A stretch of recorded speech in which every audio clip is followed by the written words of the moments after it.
The wait for the first round of CAO offers is almost over. Here's what to expect and what you need to know. You'll be able to check your offers on the My Application tab on cao.ie. If you received an offer from both your Level 8 and Level 6 and 7 lists, both will be shown. Candidates could fill out a list of preferences between 1 and 10 on each level list for the CAO.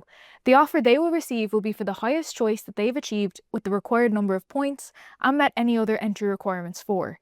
You'll receive an email from the CAO once you've accepted your offer. There's a limited time frame to accept an offer, but you have time to consider it carefully and make your decision. If you do not accept the offer by the deadline, it will be offered to another applicant.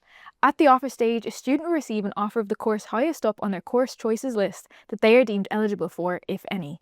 For example, if you receive your first preference Level 8 course in round 1, you will not receive an offer for a lower Level 8 preference in subsequent rounds. If you receive an offer of your third preference course, you may still receive an offer of your second or first preference course in a subsequent round of offers, but you will not receive an offer for your fourth preference course or lower. If a candidate does not receive any offers, they will receive a statement of application email with instructions to check their CAO account and inform the CAO immediately if there are any errors or omissions.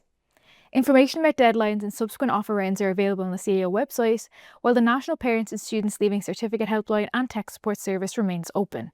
The service puts students or their parents in touch with an experienced guidance counsellor who can offer support with calculating CAO points, accepting or deferring an offer, understanding CAO procedures, course information and other pathways. The Leaving Cert helpline is available on 1800 265 165 or by texting guidance on 086 1800 685. You can follow the latest updates on the CAO Round 1 offers and more on the Irish Independent.